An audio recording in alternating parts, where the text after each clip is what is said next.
I'm Danny. I'm the oldest of Leonard's 5 kids, so I get to go first, and that's how it should be. On behalf of my mom, Leo, and the Brockman family, we thank you all for being here to celebrate my dad's life. Leonard Leroy Brockman. My mom is here today.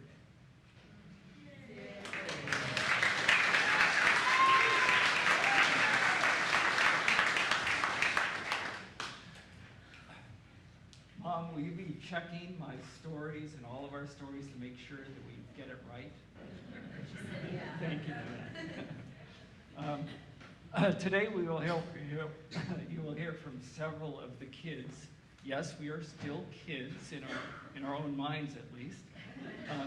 And you'll hear some different perspectives on my dad's life. You may have noticed that some of us are wearing bolo ties today. So these ties come from my grandfather, Cecil Brockman, my dad's father.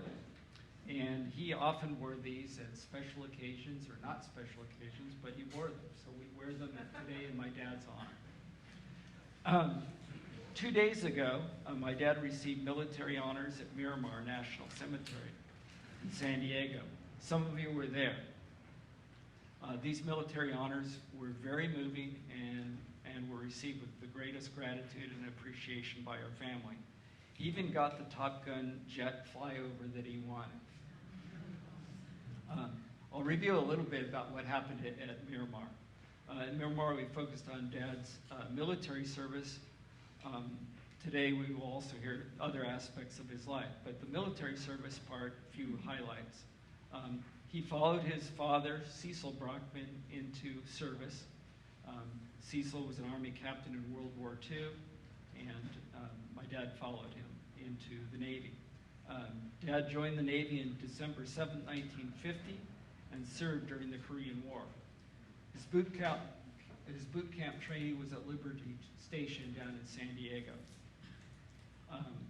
He also did some training in Memphis, Tennessee, and Jacksonville, Florida, and then served on North Island in San Diego. He became an aviation machinist mate 2nd class.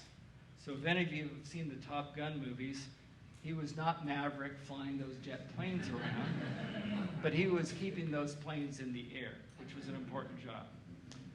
In his service, he served aboard the USS Hancock. It was an aircraft carrier out of San Diego. And then he also served aboard the USS Curtis. It's a seaplane tender, and worked on the Twin Goose plane. He went to Bikini and Antietam in the South Pacific on one of his longer trips. He observed 6 nuclear explosion tests there that remained secret for a very long time. Being an atomic veteran, that is part of his legacy, and that will be engraved on his tombstone. While he was in the Navy, I was born at Balboa Naval Hospital in July of 1954, while my dad was out at sea. Mom and Dad would often remind me of how much the hospital bill was for my birth. They had to pay $7. Notice that's $1 more than the So they wondered if it was worth it, and that's still a very good question. So Dad was honorably discharged from the Navy on August 31st, 1954. So that was the military career that was discussed, and it's an important part of his legacy. Now, I'll go back to the very beginning. For reasons I don't really understand, he was born in Hollywood, and we know it was January 5th, 1930. Maybe somebody else knows why he was born there, but anyway. He would go on to be a star, however, in our family and in our lives.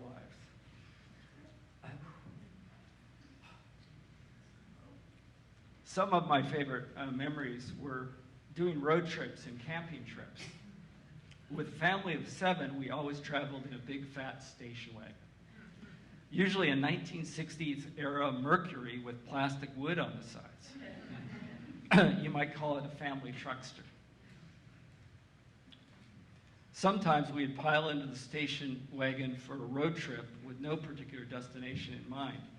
Sometimes it would be driving around Orange County to neighborhoods where my mom and dad grew up. Sometimes they would be able to show us the homes they lived in back then. Other times they pretended they did. When we went on camping trips, we might have looked like a Griswold family vacation, except we had 5 kids instead of just 2. My own kids often refer to me affectionately, I think, as Clark Griswold. Thank you, Rusty and Audrey, for that. However, I really learned that from my dad. So I'll give you an example of one of our many trips. So we were on a camping trip. We stopped at the Dairy Queen for some fast food. We ate quickly and got back on the road. We were about 10 miles down the road when somebody thought, it's a good idea to do a head count. So we counted. 1, 2, 3, 4, 5, 6. Wait, something's wrong. There's only 6. There's 1 missing. Well, who is it? Well, of course, it would be the middle child. That's my brother Tom. Fortunately, we were able to turn around and get back to Tom before the police were sent out after us. Happily, Tom is with us today. And he's right over here. You'll be hearing from Tom later. Tom, you can send some rebuttals to this if you like.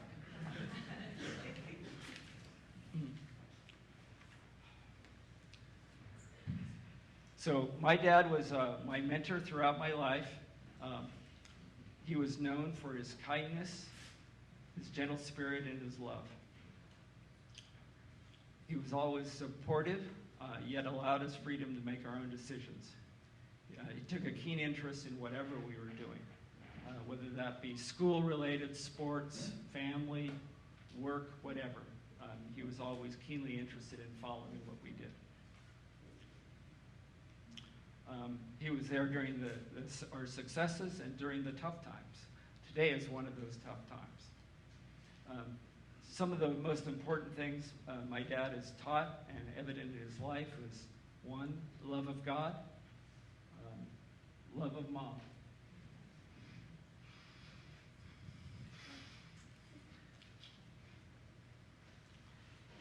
Love of family, love of country, love of sports. He was an athlete and ran a sporting goods store. That was part of his life. Love of USC football, even in a down year. I think I have the order pretty close. God first, Steve. But I think maybe sometimes there were other people that the other things were a priority, like mom being a priority at times. But I think that's okay. Today, I wear the shirt my dad wore just a few months ago.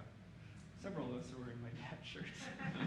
So it's good. So my dad wore large, and I wear only an extra medium.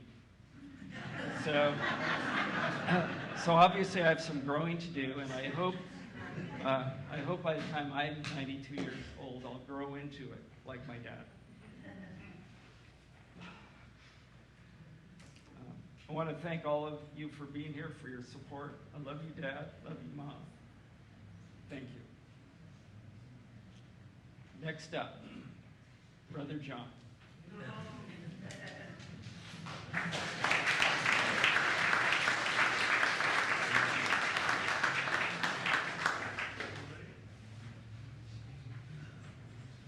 can use my water too. So before I get to what I wrote, I wanted to thank everybody. Andy came and is playing the piano for us. Keith Jones did this. It takes a lot to put one of these things together, and it was a team. The whole effort was a team, and it's something that our family exceeds at. It is working together and making the thing work. So I just want to say thank you. So anyway, so my father chose to be cremated, and I believe it was the only time he ever smoked.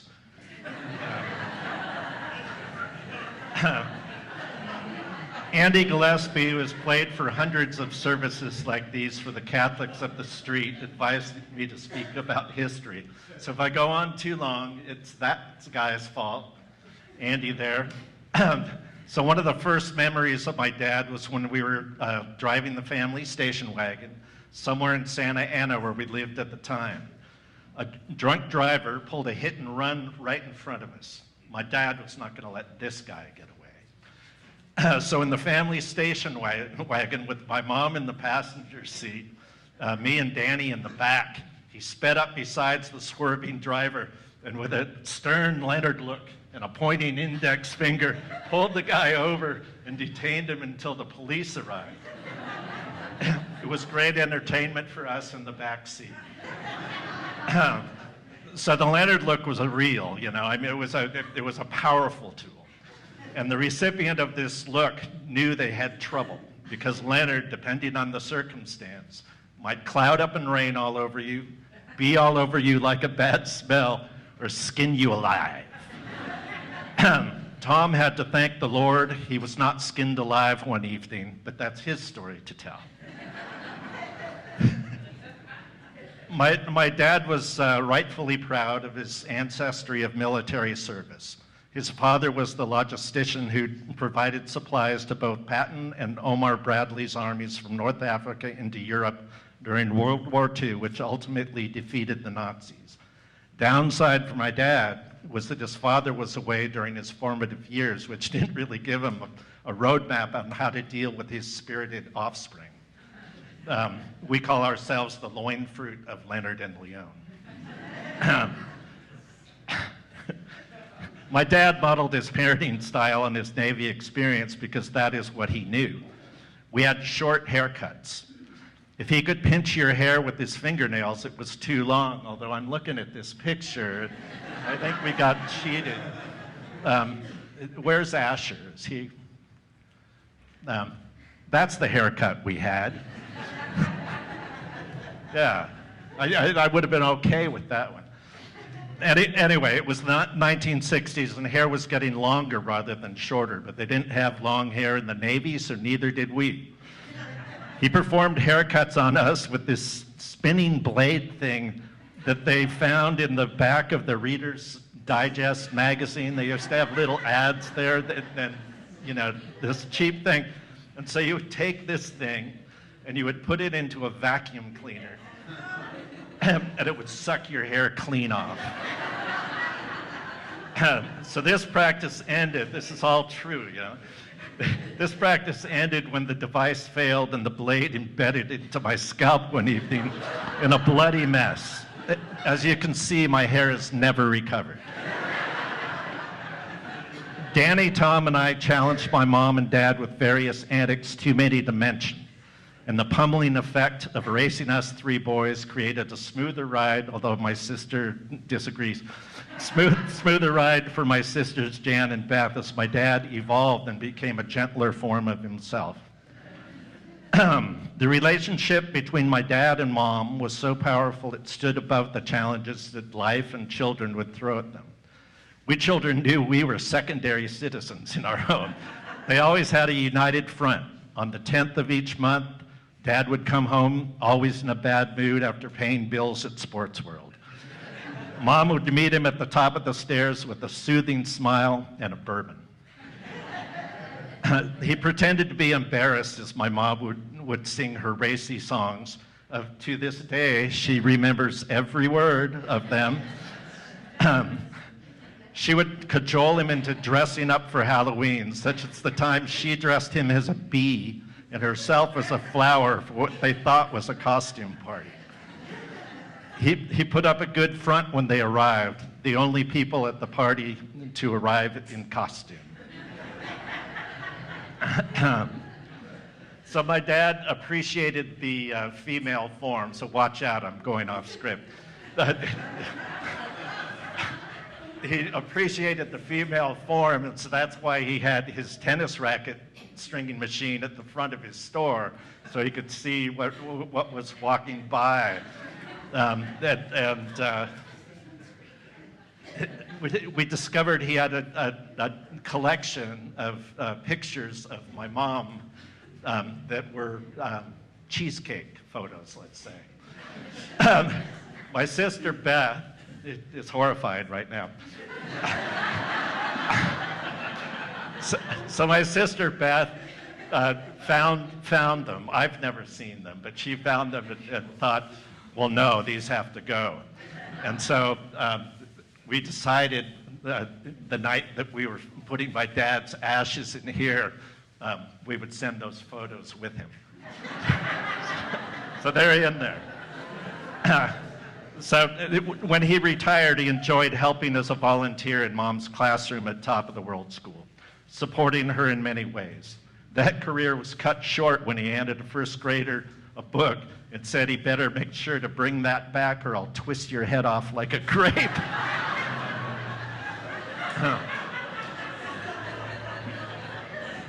That's him, right? I mean, my dad was able to grow and adapt over his 10 decades, all the way to the goal line. He continued to learn new technology and welcome new people into his life. He had great fun using his computer skills to produce slideshows, DVDs of special occasions, making the slideshows for both Mom and he. He created the show you're going to see, and I'm touched that he chose my musical recordings for his finale. I remember telling my dad in the Sports World store that I was dating a gal named Lori, who had a 9-month-old son. I asked if my mom would be okay if I brought her over to the house to meet. The church at that time wasn't really sure about single mothers yet. They came around. My dad said yes, she'd be okay with that. You know, my dad was welcoming and accepted us all. So I hit the trifecta with Ryan, Chelsea, and Jackson for children. As my family grew to include Sweetheart, which my family overheard me call her Sweetheart before they had met her, and so she was never called Diana after that. So she's Sweetheart. As my family grew to include Sweetheart, Alec, and Birch, my dad embraced them wholeheartedly as family from day one. His absolute loving inclusiveness was one of his enduring traits. We were able to witness on so many occasions that it has become second nature to us as well, one of the many gifts from him. Leonard built a lovely relationship with my wife, Diana, that proved to be a bridge that reconnected my dad and I. The story behind that is I'm this family's only liberal Democrat, and he's on the other side. So it caused friction, but there was no issue unresolved between us at all. It was a natural fit that my dad would open a sporting goods store. Integrity, team building, inclusiveness, and work ethic are the essence of both family and sports. He learned these principles from a long line of ancestors, more gifts that he has passed along to us. So what I would say is my dad has spiked the ball in the end zone of a successful life.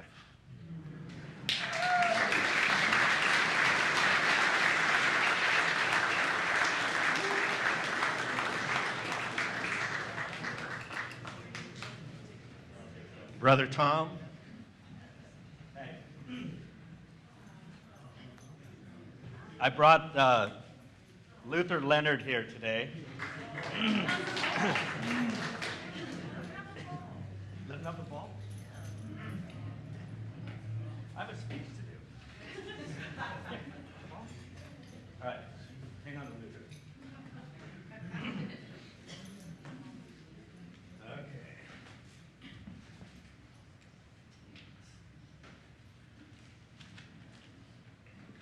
I'm Thomas Leonard Brockman. I'm here to talk about my dad's 33,718 days on Earth. Oh, I need my props.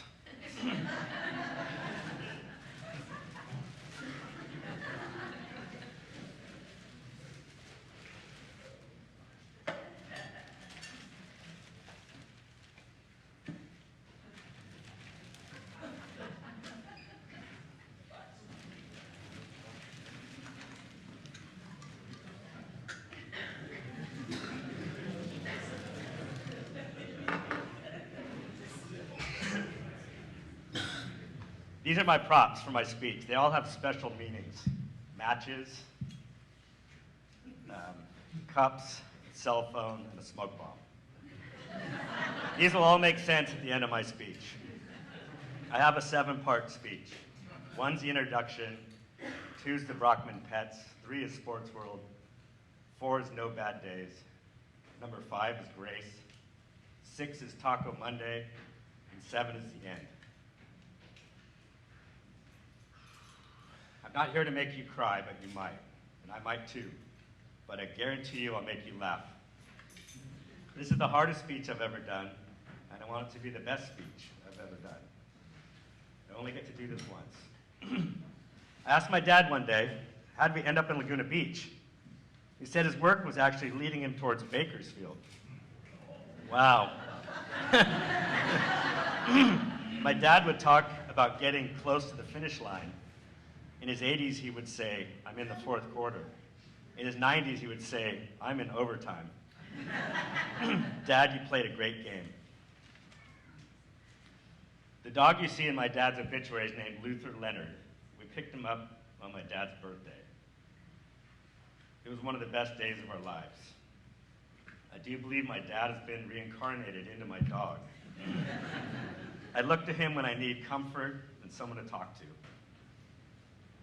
The Brockman pets, the Basset Hounds, the Labradors, the rats, no cats, hamsters, turtles, tortoises, chicks, lizards, a duck named Sylvester, alligators, small, and the big one that lived in the bathtub. The snakes, too many to count. My brother and I would catch snakes, bring them home, put them in a terrarium. Then we would feed the snakes mice. We'd sit around and watch the snake hunt and eat the mice. This would take hours. It was better than watching TV. Sports World. Life was good. We sold socks and jocks. Tennis rackets, duck feet fins, drop lines, boogie boards, school uniforms, spot-built shoes, Converse basketball shoes. Wilt Chamberlain came into the store. He had to duck his head to get through the door. He was on his way to play at the main beach courts. But better than that was baseball. Baseball season, the moms would come in to buy the gear. They would get the glove and the socks, and then they would say, embarrassed, I need to buy a protective cup for my son. My dad would say, what size? And there was absolute silence. Then he would reach under the counter and he would say, is he this size or is he this size? And the moms would be speechless. No bad days. 33,718 days, and out of those 33,718 days, there was only a handful of bad days, particularly the Friday and Saturday when he passed away. Not bad. 33,718 mostly good days. Oh yeah, there was a few more. When I started the brush fire, when I filled the gas tank in the station wagon that you see here with water. I was just trying to help. Oh, I have one more prop. When I took the cigarette lighter and carefully burned rings into the seats of the station wagon. I don't know why I did it. When the baseball bat slipped out of my hands and split Jan's head, she needed 20 stitches, and the first thing I said to Jan, don't tell Mom and Dad. This list could go on and on. Number 5 here is called grace. We put the F in family. I want to paint you a picture of our sit-down dinners. A table set for 7. Placemats, napkins, and a proper table setting. Forks on the left, spoon and knife on the right. A cup placed in the upper right corner. A bouquet of daisies from the yard, and 2 candelabras. We would light the candles, say the blessing, and eat dinner. So one night I had planned a little surprise for my family. I was going to sneak a smoke bomb into an ashtray, hide it under the daisies, and light it when I lit the candles. A perfect plan. So we sat down to dinner. I put my plan into action. I lit the smoke bomb. That's my prop. And it smoked. It was shooting out so much smoke you could not see across the table. It just kept smoking. We all went outside to get some air. I remember Danny and John looking at me in disbelief of my little stunt. After the smoke cleared, went back to the table. My dad said, "Tom, I want you to say the blessing tonight. And I want you to thank God that I'm not going to skin you alive." So I did as he instructed. I said the blessing, trembling about the thought of being skinned alive. As far as I knew, he had never skinned my brothers. And on that night, my dad showed me grace. Taco Monday. I was at my mom and dad's house making the taco meat for Taco Monday.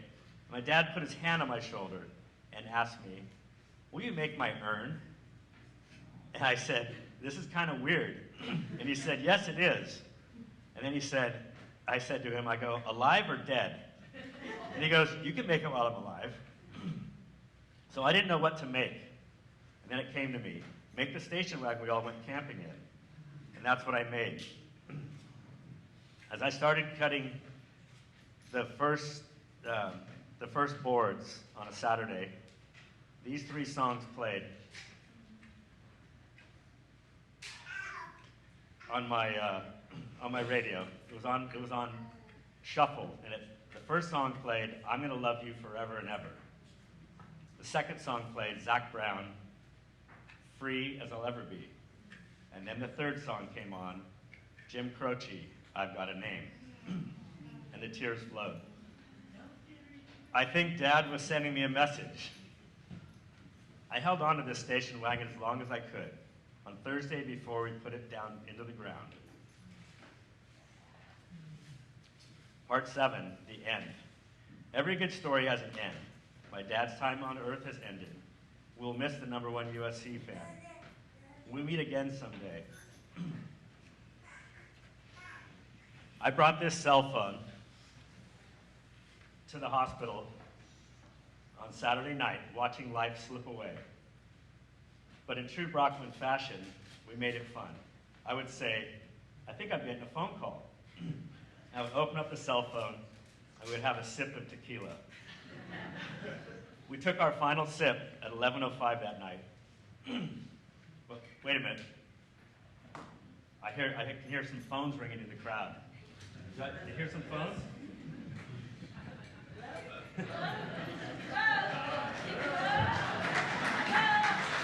Let it rip.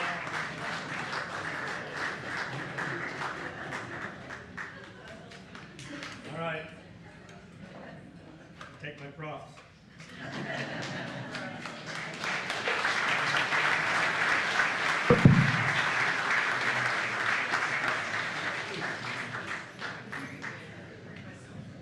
Leon, that was for you, dear.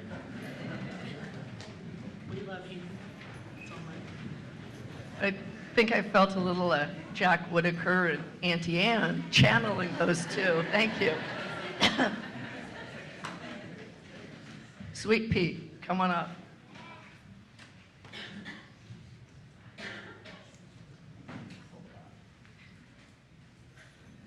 Look at them all. This will be 7 minutes and 25 seconds. Last Saturday, I asked my mom if there was anything she wanted me to say for her about Dad. She answered, he was a good guy. Well, I'd say that sums it up. However, I do have a few other things to say about Leonard Leroy Brockman. First of all, anybody who knew him knows that he talked in riddles, and his stories were filled with many Leonardisms. About 10 years after Shu and I were married, Shu said, "I think I finally figured your dad out." He starts in the middle of the story, goes to the end, then circles back to the beginning. A pretty accurate observation of Dad. Dad, you gave me so much, but the greatest gift you gave me was your love for Mom and a family of 3 brothers and a sister. Mom and Dad wrote hundreds of love letters to each other while they were dating. You may not know this about my dad, the jockstrap salesman, but he was also a poet. Several of his letters to Mom ended with a poem. In November of 1949, he wrote, "My dearest Leon, roses are red, violets are blue. I wish it were true, I was going steady with you." I know Dad would skin me alive for reading that to all of you. Mom lights up now when we read the letters to her. A couple of weeks ago, after I read a stack full of letters to her, she said, "He had it bad for me."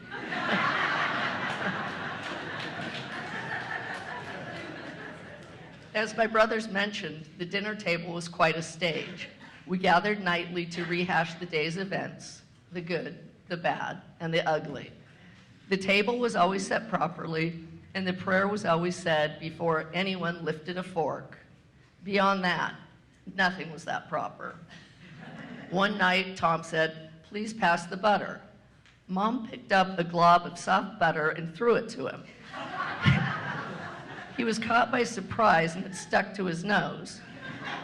Poor Tom, affectionately known as Terrible Tom, was given the powerful Leonard look and for no logical reason was told to pick a belt. It must have been one of those rare 33,718 days on Earth that wasn't going well. Our nightly dinners always ended with the original 5 clearing the table and doing the dishes. As we went to work cleaning, Dad would invite Mom to move from her end of the table to be near him, saying, "The mountain doesn't move to the molehill." There they'd sit together, talking and laughing, ignoring the chaos of 5 noisy kids in the kitchen. Dad was a good sport and often agreed to follow Mom's lead. One Saturday night, they were invited to a Mexican-themed party. Mom was sure that everyone at the party would be wearing serapes and sombreros. She wanted to wear something more unique, so she dressed as a toreador. And she fashioned a bull costume for my dad using an alpha beta bag to make the papier-mâché head. She had convinced Dad to charge through her red cape as they entered the party. After the charge, Dad lifted his head to see all of the other guests in regular clothes and Judge Blampede in a suit and tie. Mom laughed her head off about the whole situation. Dad took off his bull head without a smile. Mom was even the recipient of the Leonard look that night. John recalls that Dad's military style of parenting became more gentle with myself and Beth. Not true. He was just exhausted from the 3 boys. At one point, he even allowed John to discipline me. If I was out of line at the dinner table, John would remove me from the table and throw me fully dressed into a cold shower. And there was always the threat of a twirly. The boys definitely paved the way for me. Tom let me know, pick the fat belt. It doesn't hurt as much. But don't pick Mom's macrame belt. Dad won't like you trying to fool him. Sports World was a huge part of all of our lives, as it was for so many of you. People came by the store to buy a can of tennis balls, get line on a reel, get a racket strung, but mostly everyone came to talk to Dad. Dad had me open Sports World during the summers of my high school years. He'd take over at about 1 o'clock after he and Mom had played tennis, had lunch together at home, and God only knows what else. Having me open the store was mainly so he could spend more time with Mom, but but I believe it was also to get my party girl teenage ass out of bed and learn how to work. Dad's placement of the jock straps at Sports World was interesting. They were housed beneath the ancient cash register behind sliding wood doors. It was always with a red face that I slid open the doors so that one of my teenage peers could select the right size jock strap. And now I'll move on to the church part. Church was a very important part of our lives. The core of this very church began at what is now the Hare Krishna Temple. From there, we moved to Thurston Middle School, the Masonic Temple, Legion Hall, and Almost Pine Castle, and finally to this very location. At one point, we were without a minister and down to 5 families: the Brockmans, the Cases, the Crumleys, the Gears, and the Whitakers. The setting and the services were always very unique. Dad even gave the sermon on a few occasions.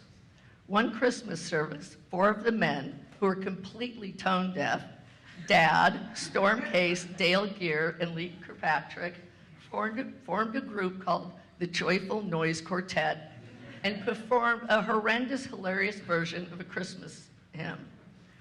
Dad often talked about the gold streets and many mansions in heaven. I know Dad is the biggest USC fan, and he already has a huge TV for the always anticipated USC-UCLA game. I wonder if his biggest rival, Auntie Anne, will be invited over to his mansion to watch. I know I'll be watching the game on November 19th with the Crab Cousins, as well as many other friends, family, fans, and rivals. Dad, I'd give anything for one more trip to In-N-Out with you, one more lunch at Gulliver's, one more Taco Monday, one more riddle-filled text, one more story, one more football game, one more hug, one more family party, one more I love you, one more phone call. I love you, Dad. Please pick out a mansion for me on your street of gold. I love you, Jan.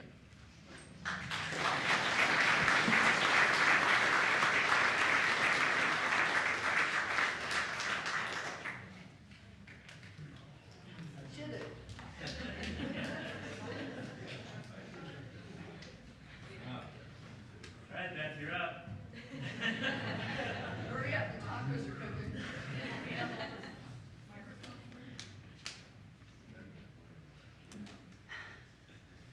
I have the distinct privilege of being the last of the original 5, as we refer to ourselves.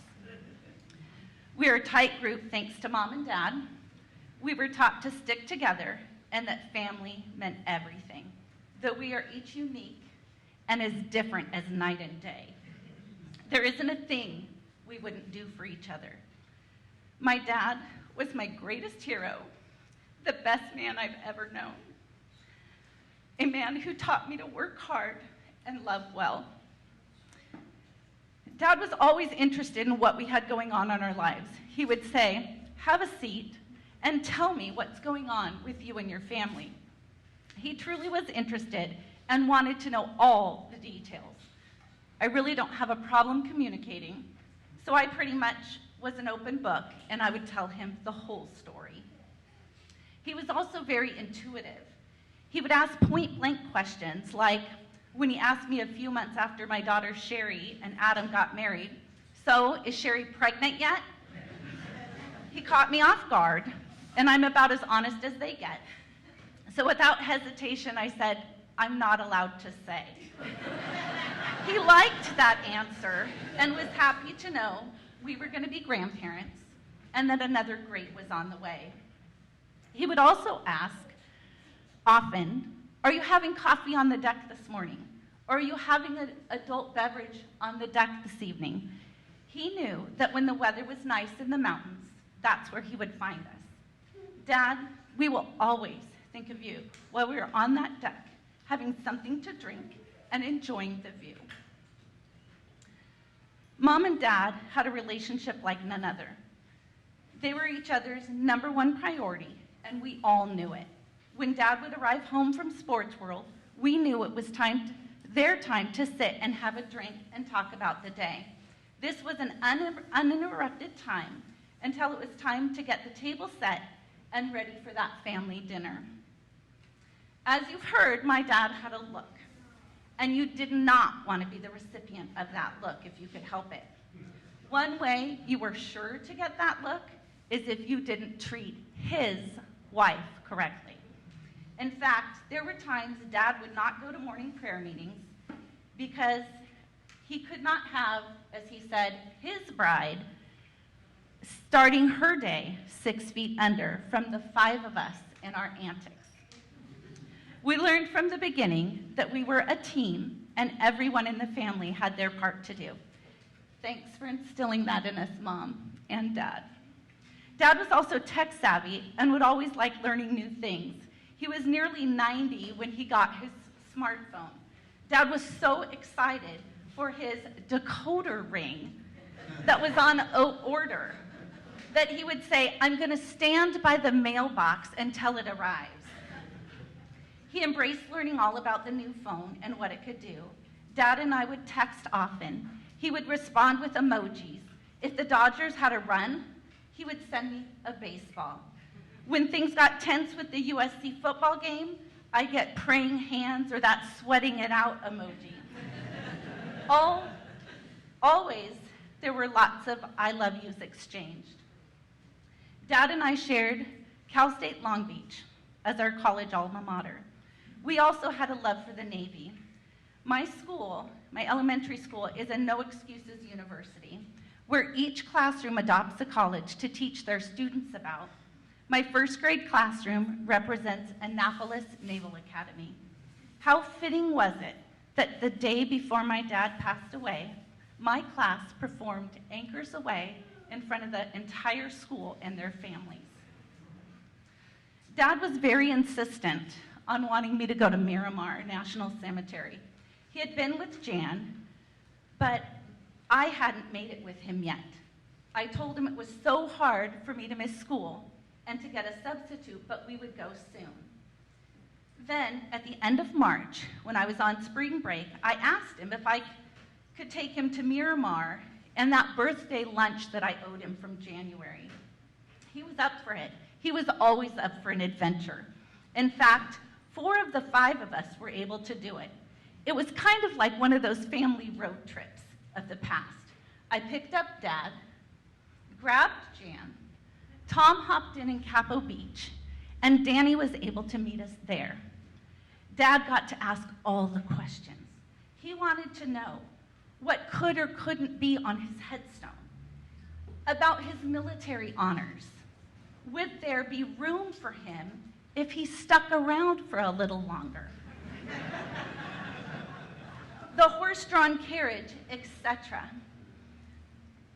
We let him know that day that he was going to be buried on a Monday or a Tuesday, because that's when the carriage ride was free. Well, Monday or Tuesday didn't fit into the schedule. Sorry, Dad, your carriage ride was full price. We got John on the phone, and he got to be part of that day too.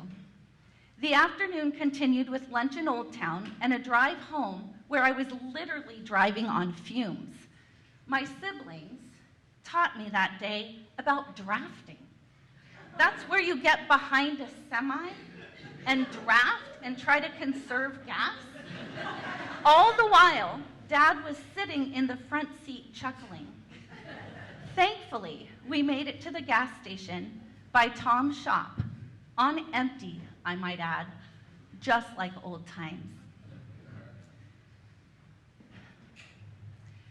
My dad passed away exactly 1 month to the day from that road trip. I'm not going to sugarcoat the end. It was a rough 48 hours. But we were all there, and he knew it. Tom played songs for Dad, Amazing Grace being one of them. We were there, and we were able to usher him through the gates of heaven, where he was met with, "Well done, my good and faithful servant." Now he's getting that mansion in heaven prepared for the rest of us. Dad, we miss you greatly. And I just want to take a minute to thank Arlene. Arlene has cared for Mom for the last 5 years. She cared for Dad as well. And thank thanks to Arlene, Mama's here today. So thanks, Arlene.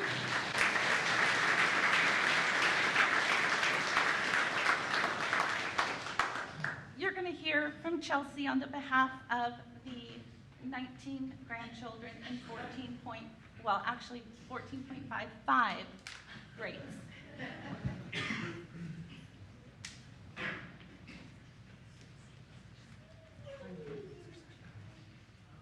I've been struggling with what to say, thinking about all the things.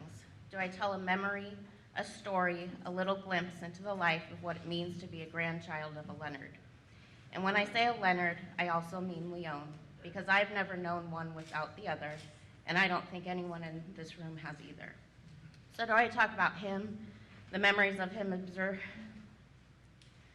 observing him plate our dinner plates, eating his salad last, cutting the steak, some nights Whitaker style, watching him and my grandma saying so much across the table with their eyes, and sometimes my grandma moving her hair or scratching her face with her middle finger.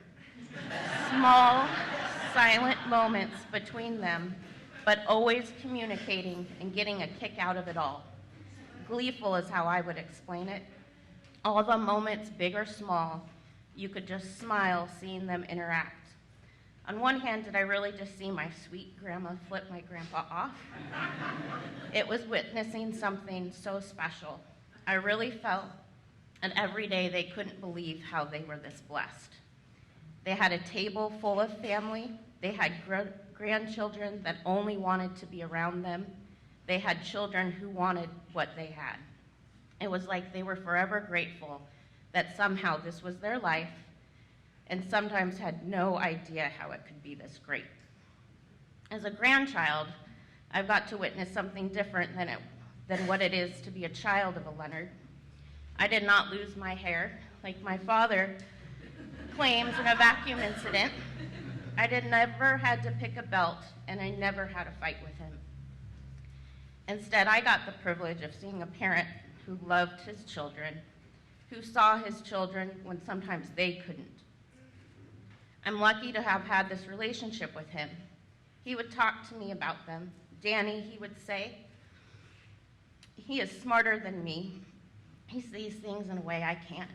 My father, John, who he loved very much, he would say he's braver than me. He hears things I can't. Tom, he would say, is more talented than me. I don't know how he does it. And Jan, he would say, she gets it more than me. She has a way with people. Beth, he would say, she loves better than me. She sees the things I don't and makes better cookies. He was so proud of all of you, so different but a little the same. I explain you the original 5 as being the bookends. Danny and Beth, the bookends, the smart and the love, holding the free in the middle, weirdos, artists of music, wood, and people. Contained, how lucky to be loved by a Leonard and a Leon. As children and grandchildren, as people, we try to figure it out. Where do we belong? And what makes sense? Everything always makes sense on San Remo.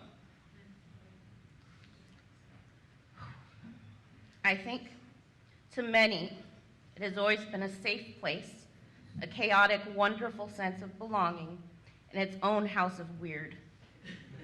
Could that really be the last turd of the dog resin to a plaque as you come up the stairway? A crazy blonde with a side pony serenading you on the piano.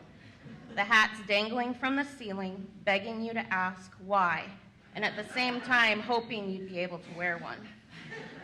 The dinner always thrown together last minute, but always around the table, and with placemats, pulling every available chair up and stretching the table as far as it could go, because everyone would always have a plate.